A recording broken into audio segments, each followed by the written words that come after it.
Aquí comienza Entendiendo los Tiempos. Con ustedes, su anfitrión, Eduardo Saladín. Al gran director de orquesta, Leonard Bernstein, le preguntaron en una ocasión que cuál era el instrumento más difícil de tocar. Luego de pensarlo por un momento, él respondió: el segundo violín. Puedo conseguir muchos primeros violinistas, pero encontrar a alguien que toque el segundo violín con entusiasmo, eso es un problema. Y si no tenemos un segundo violín, no tenemos armonía. El deseo de ser el primero en todo es un problema que se manifiesta en todas las áreas de la vida. Y vemos los efectos de esto en la familia, en la política, en los centros de estudios, en el tránsito, en las filas y hasta en la religión, porque lo vemos en las iglesias. Y eso es lo que vamos a estar tratando en este día.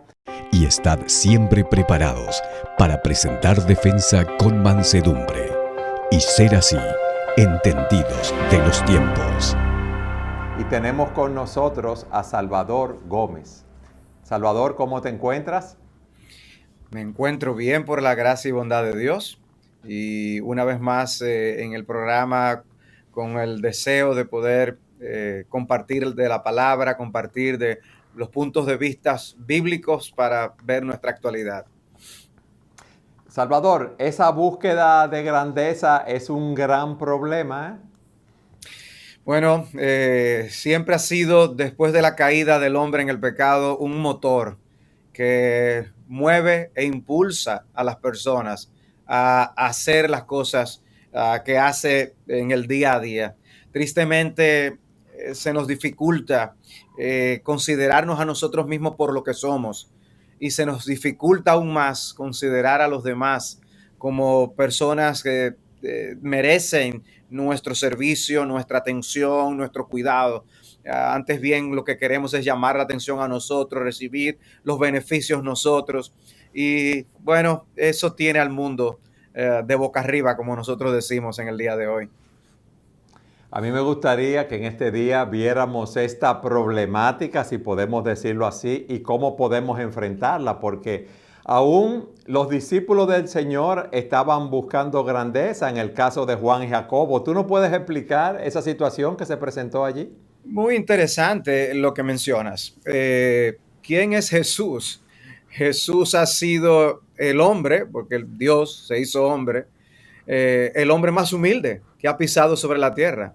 Y sin embargo, sus mismos seguidores estaban buscando grandeza en ese momento que pidieron poder sentarse uno a la derecha y otro a la izquierda, o cuando alguien quería discutir cuál era el mayor. No estaban mostrando la actitud del Señor. Pero Cristo, sin embargo, nos dejó el ejemplo y instruyó a sus discípulos, y ellos luego entonces, transformados por el Espíritu de Dios, empezaron a trabajar en las iglesias. Y ahí es que uno encuentra las epístolas del Nuevo Testamento, que están llenas de exhortaciones a que nosotros, como seguidores de Jesús, como verdaderos discípulos de Jesús, imitemos al Maestro en esa actitud de humildad que debemos cultivar y tener. Y en ese sentido, la epístola del apóstol Pablo a los Filipenses contiene un pasaje extraordinario y que va al grano para enseñarnos a cómo nosotros podemos ser buenos discípulos practicantes de la humildad en cualquier época que nos toque vivir. De manera que pudiera yo leer ese texto, si tú me lo permites, Eduardo. Claro que sí, claro que sí. Dice, en primer lugar, hay iglesias reales compuestas por personas como tú y como yo. Y a ellos les dicen, nosotros debemos perseguir la unidad, ser de un mismo espíritu, ser de un mismo sentir. Pero para poder lograr eso, el apóstol Pablo les dice a la iglesia de Filipos: nada hagáis por egoísmo o por vanagloria, sino que con actitud humilde cada uno de vosotros considere al otro como más importante que a sí mismo, no buscando cada uno sus propios intereses, sino más bien los intereses de los demás. O sea que Pablo les está diciendo, si de veras nosotros vamos a mantener la cohesión, la unidad espiritual en la iglesia, en cualquier iglesia. Y esto que vemos aquí que Pablo enseña, podemos aplicarlo a nuestras familias, podemos aplicarlo a las familias extendidas, podemos aplicarlo a lugares de trabajo, podemos aplicarlo a nuestras relaciones de amistad. Es algo que lo necesitamos en todas las esferas de la vida, pero obviamente Pablo está escribiendo a una iglesia local compuesta como personas como tú y como yo, y necesitamos esta perspectiva para poder llevarnos bien. Entonces la perspectiva que él nos dice es que todo lo que hagamos o para hacer lo que hacemos debemos desentendernos del egoísmo y la vanagloria para hacer todas las cosas con humildad. Pero a mí me gustaría, Salvador, que empezáramos primero haciendo una radiografía, identificando ese egoísmo y esa vanagloria, cómo se manifiesta, para que luego tú me hables de esa humildad que debemos tener para considerar a mi prójimo como más importante que a mí mismo.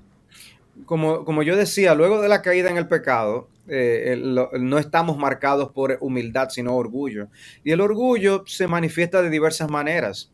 En este texto que yo les acabo de leer, el apóstol resalta ese egoísmo y resalta esa vanagloria que son distintivos nuestros como pecadores. Y tristemente, este texto nos enseña que los creyentes no estamos exentos a caer presa del pecado del egoísmo y de la vanagloria. Por eso se lo está diciendo. O sea que si tú estás oyendo esto, no pienses de ninguna manera, oh sí, el mundo está muy mal, eso allá afuera está terrible. No, nosotros como creyentes tenemos también que tener este cuidado. Y ese egoísmo es vivir vidas centrados en nosotros mismos. Ese egoísmo no es más que pensar que nosotros somos el eje o el centro del universo, que el mundo gira a nuestro alrededor. Sí, ciertamente estaba mal pensar que el mundo giraba alrededor de la Tierra. Y sabemos hoy científicamente otra cosa. Pero yo creo que nosotros a veces pensamos que el mundo gira alrededor de nosotros mismos, de la persona de cada uno de nosotros en nuestras actitudes.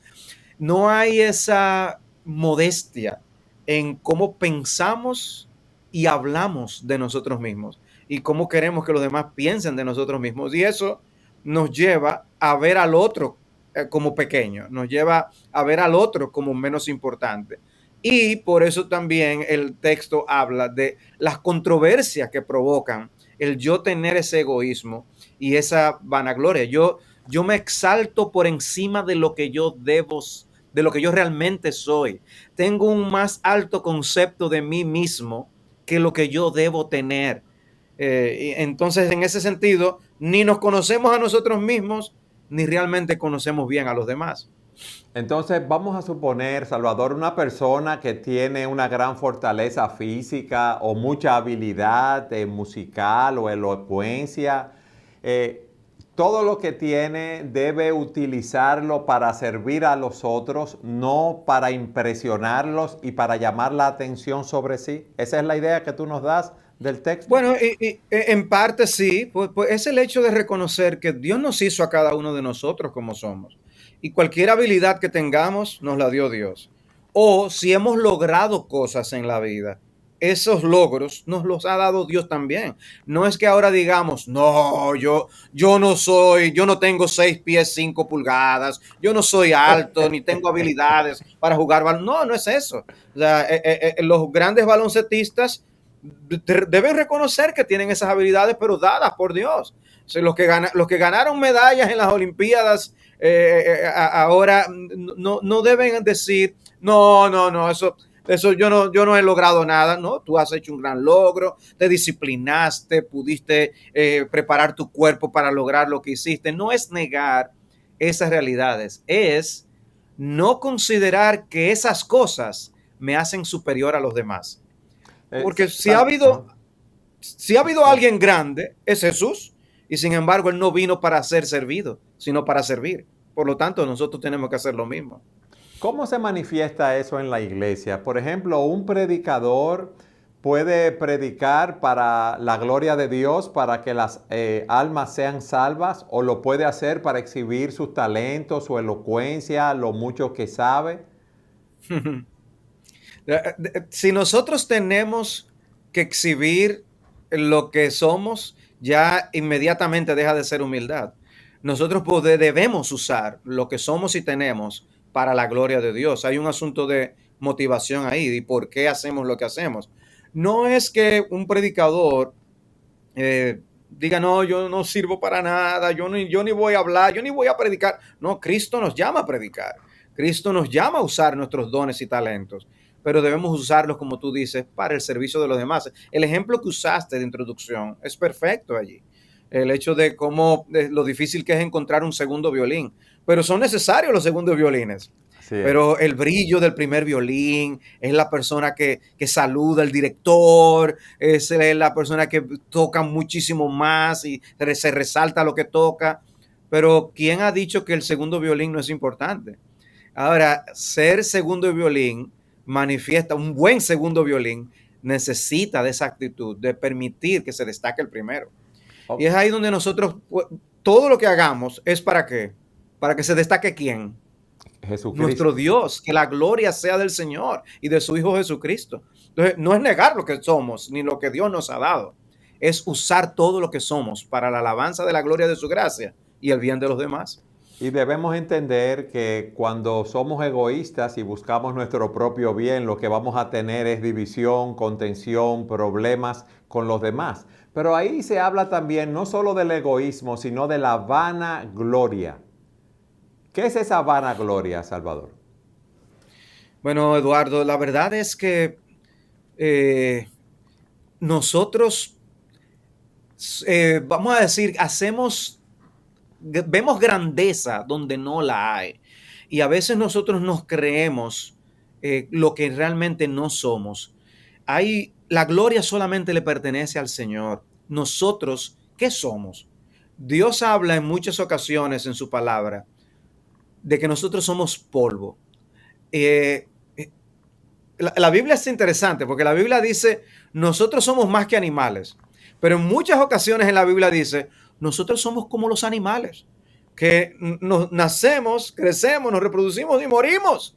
Nosotros vamos a morir como mueren los animales. En ese sentido, hay un aspecto animal en nuestras vidas que Dios utiliza en su palabra para mantenernos a raya, para que no nos consideremos gran cosa. La palabra orgullo en las escrituras habla, y la palabra vanagloria tiene relación en ese aspecto, habla de aquel que se superexalta, aquel que proyecta una imagen superior de lo que es. Y es eso lo que nos hace aplastar a los demás o sentir que yo puedo colarme en la fila, en la cola, como lo llamemos en los diferentes países, para yo siempre ser el primero. Yo necesito llegar primero, los demás tienen que cederme siempre los beneficios, y eso nos lleva a tener un alto concepto de nosotros mismos. Somos ladrones de gloria, le robamos a Dios la gloria y le robamos a los demás la gloria. Si vamos a ser buenos segundos violines, no tenemos que robarle la gloria al primer violín. No tenemos que, yo no voy a empezar a tocar de tal manera el violín para que los demás vean que yo sé mucho. Eso dañaría la obra y estaría robando la gloria que le merece a otro y no a mí. Y en ese sentido, nosotros todos en la iglesia, tú preguntas, ¿qué pasa en las iglesias? Y es que nosotros, cuando venimos a ver, no estamos cumpliendo la misión que nos corresponde, sino que lo que estamos es sirviéndonos con la iglesia y con los hermanos, aún usando al Señor como de un gran genio de lámpara de Aladino para servirnos a nosotros y no nosotros vivir para su propia gloria. O sea que, por un lado, hay esa fuerza que nos centrípeta, que nos lleva todo hacia nosotros mismos, pero también, por otro lado, una fuerza contraria a la de la gravedad, que nos busca exaltarnos a nosotros mismos. Me recuerda unas tiras, unos caricaturas que hacían de unos políticos nuestros, que hablaban de cómo nuestros políticos levitaban porque se consideraban tan grandes, tan grandes, tan grandes, que era como si estuvieran viviendo en levitación. Y nosotros como pueblo de Dios, Pablo lo que nos está diciendo eso, pégate bien al piso, porque lo que nosotros somos es del polvo. Entonces, la escritura lo que nos dice, sintetizando, es que no debemos buscar esa grandeza, no debemos andar siendo egoístas y vanagloriosos, porque con eso lo que vamos a tener es división, contención. Pero a la luz de lo que tú nos has explicado, tenemos que nadar en contra de la corriente de nuestro propio corazón, porque nuestro corazón lo que quiere es grandeza, destacarse, llamar la atención sobre sí. Y esto es una lucha continua y constante. En el texto que tú leíste nos dice ahora lo que debemos hacer para nosotros combatir ese deseo irrefrenado de grandeza que trae la gloria sobre nosotros y no la gloria sobre Dios. Cuando dice antes bien con humildad, estimando cada uno a los demás como superiores a él mismo. Eso es algo muy difícil, pero yo quiero que tú nos expliques esto en el próximo segmento. Siga con nosotros en su programa Entendiendo los Tiempos.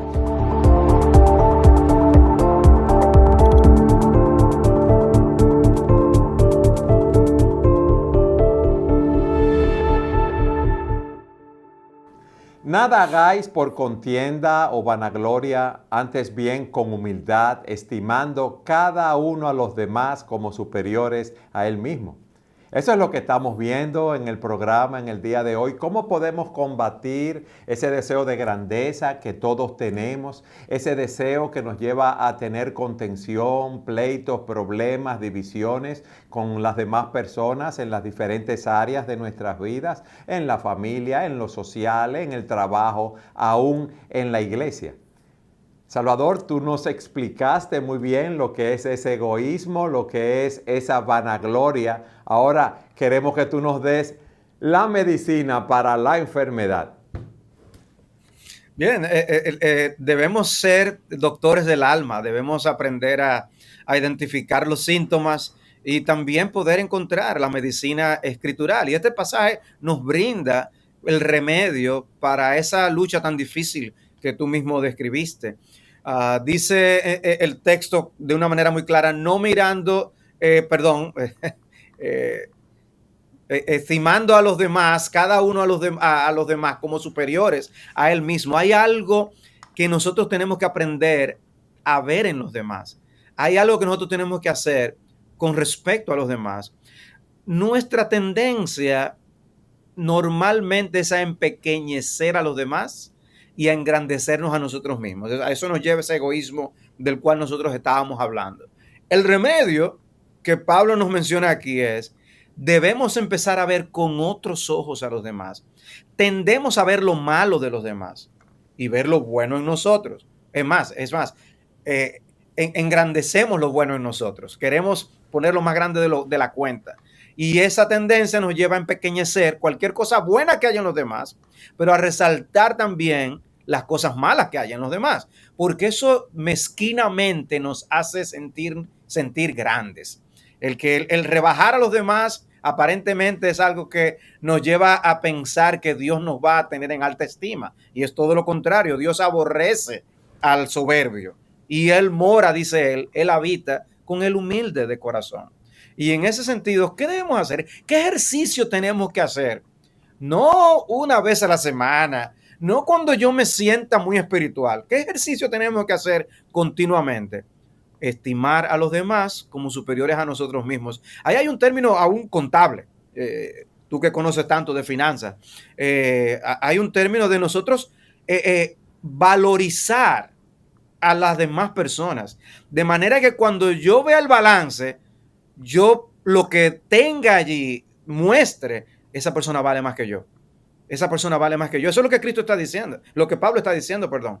Estimando cada uno a los demás como superiores a él mismo. Nosotros conocemos bien lo que hacen los soldados, cómo tratan a sus superiores y el respeto que le manifiestan y la sumisión a las órdenes que les dan. Bueno, aquí Cristo nos está diciendo, Dios en su palabra, ¿no? Y a través del apóstol Pablo. Mira, sométete al otro como un superior. Sí, señor. No es obviamente que vamos a estar militarizados en la iglesia, pero el punto obvio que nos está diciendo Pablo es, deja de considerarte tan importante y empieza a darle importancia a los demás. Empieza a observar a los otros con otros ojos. En vez de tú nada más ver tus necesidades, ¿qué tal si tú empiezas a observar las necesidades de los otros y cómo tú puedes servirles a ellos también? La humildad comienza con cómo nosotros vemos a Dios y debemos ocupar nuestro lugar. Pero ¿sabe qué es lo que nos ocurre a nosotros? Que nosotros podemos, con ese aire religioso, podemos decir, no, no, Dios es lo más grande en mi vida. No hay nadie como Dios. Yo a Él le sirvo, le adoro, le amo, pero no tratamos así a los demás. Y lo que el texto está diciendo es, debes empezar a ver a los demás como más grandes que tú. Y cuando tú empieces a ver en los diferentes momentos y situaciones eso va a causar una diferencia, Eduardo. El esposo que empieza a ver a su esposa como superior a él mismo, la esposa que empieza a ver a su esposo como superior a ella, eso va a causar una diferencia en el trato que tienen, en cómo se hablan, el cariño que se tienen, el servicio que se brindan. ¿Cómo se ve eso no solo en la familia, sino por ejemplo en el trabajo, en el colegio, en la universidad? ¿De qué manera práctica podemos, ¿verdad, aplicar esto? El mundo nos llama a nosotros procurar que nuestros derechos sean defendidos. Mis derechos, mis derechos. Bueno, Cristo quiere que nosotros defendamos los derechos de los demás. Cristo quiere que nosotros sirvamos a los demás. Si Él mismo no vino para ser servido, sino para servir, es yo empezar a ver cómo, es verdad que yo tengo que una cuota que cumplir como empleado en ese trabajo que tengo. Pero en medio de ese trabajo yo puedo ser un ente de servicio para los demás y trabajar como un equipo. El contexto del pasaje es que nosotros como iglesias podamos ser uno. No se trata de que una figura descolle. No se trata de un baloncetista que es el mejor y se olvida de los demás y no trabaja en equipo. Así no van a ganar. Y en la iglesia es lo mismo. Y en los trabajos es lo mismo. Si cada quien está solamente preocupado por sus propios asuntos, las cosas no van a avanzar. Los jefes en los trabajos tienen que aprender, siendo jefes. Lo que estoy diciendo no es pidiéndoles a los jefes que dejen de ser jefes. Eso es que los jefes pueden tratar a los demás como superiores a él mismo también. Pero al mismo tiempo que da directrices. Sí. Eso no elimina una cosa. Eso. Lo mismo que los pastores y lo mismo que los esposos. Sí, pero las personas van a decir es que tú consideras a los demás como superior a ti mismo porque tú tienes una baja autoestima y a lo que nos llaman en Salvador es a tener una alta autoestima. Eso es lo que el mundo procura, eso es lo que la filosofía del mundo procura. Pero Dios sabe que nosotros tenemos un muy alto concepto de nosotros mismos y que la medicina real y verdadera que necesitamos es que nosotros nos mantengamos en nuestro justo lugar. De hecho, nosotros tenemos suficiente información, todos nosotros, aún los no creyentes, tenemos suficiente información para saber que hay muchos males en nosotros mismos, que hay pecados en nosotros mismos, que hay cosas que no están bien en nosotros mismos. Esa sola información debería llevarnos a ser más moderados en la forma como tratamos a los demás. Pero piensa ahora en esto. ¿Qué con respecto a los demás? Bueno, que acerca de los demás, yo no los conozco todo lo que hay en su corazón como yo sé lo que hay en el mío. De manera que yo no debo asumir que ellos tienen las mismas maldades o peores que las que yo tengo. De hecho, lo que yo debo pensar es, hay muchas cosas buenas que yo desconozco del otro y yo debo por eso valorarlo. Y solamente el hecho de que sean criaturas hechas a imagen de Dios ya me dice a mí algo, que si Dios les hace a ellos bien, ¿quién soy yo para no tratarlos con benevolencia, con bondad, con misericordia y con compasión? Salvador, alguien que te está escuchando puede pensar, bueno, pero si yo hago así, estimo a los demás como superior a mí mismo, me dedico a servirles, me van a tomar de tonto. ¿Y entonces? La pregunta es buenísima y habla de una realidad. Es cierto, que el mundo puede tomar de tontos a aquellos que hacen la voluntad de Dios. No lo hicieron con Jesús. Amén. Si lo hicieron con Jesús, Jesús mismo nos dice, lo van a hacer con nosotros también. Y por eso la Biblia nos manda a ser mansos. Es cierto que nosotros decimos, no, la Biblia no me manda a ser menso. Yo debo ser manso en ese sentido de que yo voy a tener poder bajo control. Yo puedo saber decirle 2 o 3 cosas a la persona que tengo enfrente de mí, pero yo en el poder del Espíritu Santo refreno mi lengua de mal y hablo lo que es edificante para esa persona y para todos los que están alrededor y para el testimonio de Cristo y la gloria de Cristo. Me eximo de exigir mis derechos en momentos cuando hubiera podido hacerlo. Hay momentos cuando ciertamente las personas van a querer subirse sobre nosotros y aplastarnos, pero Cristo mismo dice que cuando le maldecían, él no respondía con maldición. Él le dijo a Pilato, yo puedo llamar un ejército que venga y me defienda ahora mismo, pero no lo voy a hacer porque mi reino no es de este mundo. Y nosotros somos seguidores de Jesús. Él mismo decía, aprended de mí, que soy manso y humilde de espíritu. Entonces, vamos a ser seguidores suyos simplemente para que nos dé su salvación y tengamos sus beneficios espirituales, pero no vamos a querer ser imitadores suyos. No vamos a seguirle como él nos manda en cuanto a su ejemplo. Ahí es donde entra la dificultad. Es difícil, pero en el espíritu podemos hacerlo. Él, siendo Dios, dejó su trono en los cielos, y dice la Escritura que Él no vino para ser servido, sino para servir y dar su vida en rescate por muchos. Mira a Él cómo tomó la actitud de esclavo, lavando los pies de los discípulos, y cómo en ese texto de Filipenses nos dice que dejó su trono en los cielos, ¿verdad? Y se humilló. Y a mí me gustaría que tú nos explicaras con un poco de detalle ese pasaje, porque ese es el modelo que debemos seguir, Salvador. Amén, Eduardo. Es impresionante que uno de los pasajes doctrinales más sólidos del Nuevo Testamento, el apóstol Pablo lo usa para estimular a la humildad. ¿Por qué? Porque si entendemos lo que Jesucristo hizo cuando se encarnó y cuando vivió en este mundo para servir y para dar su vida por los suyos, nosotros vamos a tener, vamos a matar todas las excusas que se levantan en el corazón para nosotros no ser humildes. Porque, ¿qué hizo Jesús? Dice, él existía en forma de Dios. O sea, él poseía todos los atributos y posee todos los atributos que hacen que Dios sea Dios. Y yo puedo decirte a ti, puedo decir a los que nos escuchan, si tú fueras Dios, ¿cómo te sentirías? Bueno, wow, qué grande.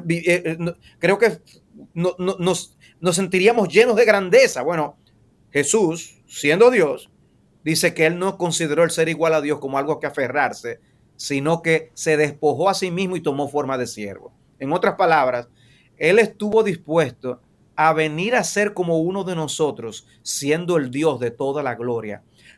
Siendo el Dios que poseía todos los atributos de la deidad, estuvo dispuesto a venir a ser un don nadie, a nacer en un lugar desconocido, a nacer en una familia pobre, a ser ignorado por las personas, a trabajar como un carpintero desconocido, en un lugar desconocido, criarse en ese lugar desconocido. ¡Wow! Si nosotros hubiéramos, es más, a nosotros nos dan la oportunidad de nacer donde nosotros quisiéramos y no hubiéramos escogido Belén.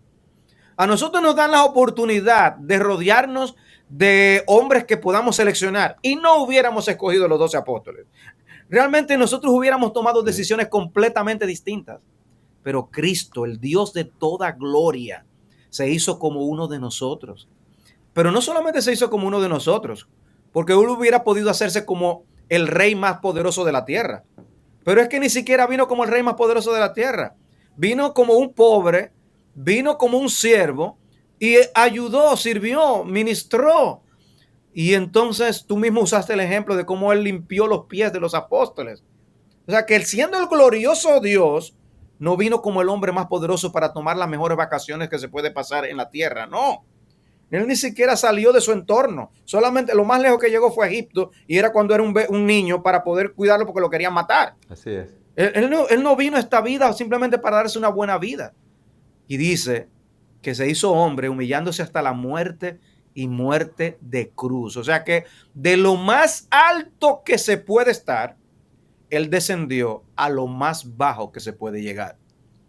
Y si eso lo hizo el Hijo de Dios, ¿qué debemos hacer nosotros? Ahí donde Pablo dice, haya pues en vosotros esa actitud, esa misma actitud que hubo también en Cristo Jesús. Cuando tú te sientas que tú eres muy importante como para hacer cierto trabajo o para poder pensar en cierto tipo de persona, piensa en Jesús. Él, el más importante, el más grande, descendió. ¿Quiénes somos nosotros para negarnos a servir a los demás y poder llegar a ser lo que Dios quiera que seamos en esta vida para darle gloria a su Salvador, nos nombre? quedan 2 minutos de programa y a mí me gustaría ver qué tú le dirías a esas personas que están luchando con ese deseo de grandeza, que tienen tantos conflictos, tantos problemas con tantas personas a su alrededor que quisieran poder imitar y seguir el ejemplo de Cristo en sus vidas. Mira, Eduardo, yo creo que una palabra importante es la palabra moderado, moderación, el nosotros ser más moderados. ¿Quién es que da grandezas en el mundo? Es Dios. ¿Quién es que nos exalta cuando Él quiere? Es Dios. Dice ese mismo texto que leíamos de Filipenses al final, el que quiera leer los versículos 9 al 11 puede hacerlo, que cuando Él se humilló de esa manera, Dios después exaltó a Jesús hasta lo sumo. El camino de la exaltación es el camino de la humillación. Y la mejor exaltación es la que Dios da, no la que nosotros procuramos. En ese sentido, no es que no trabajemos y seamos diligentes. En ese sentido, no es que no cultivemos si somos músicos, tratar de ser los mejores músicos que podemos ser y hacerlo de tal manera que hasta los hombres aplaudan, pero que lo hagamos para la gloria de Dios. Es que nosotros debemos reconocer que la diferencia no lo van a hacer nuestros esfuerzos. La diferencia no lo va a hacer la familia en la que nacimos. Es Dios que hace la diferencia. Por eso Dios quita y Dios da. Si nosotros reconocemos eso, en el momento que Dios dé cosas y dé posiciones, le vamos a dar la gloria. Y en el momento que Él quite posiciones y quite cosas, le vamos también a darle la gloria a Él. Y en ese sentido, la moderación es, reconoce que tú no eres nadie y reconoce que Dios es el grande. Y que en ese aspecto debemos aprender a darle a Dios su lugar y nosotros ocupar el nuestro. Y en eso vamos a poder vivir, no de una manera perfecta, vamos a vivir en humildad, la humildad que Dios quiere que tengamos. Por eso debemos seguir el ejemplo de Jesucristo, quien vino a este mundo no para ser servido, como dijimos, sino para servir y dar su vida en rescate por muchos, de manera que todo aquel que en Él crea no se pierda, mas tenga vida eterna. Salvador, gracias por compartir estas ideas, este pasaje con nosotros. Y a todos ustedes, gracias por habernos acompañado en su programa Entendiendo los Tiempos.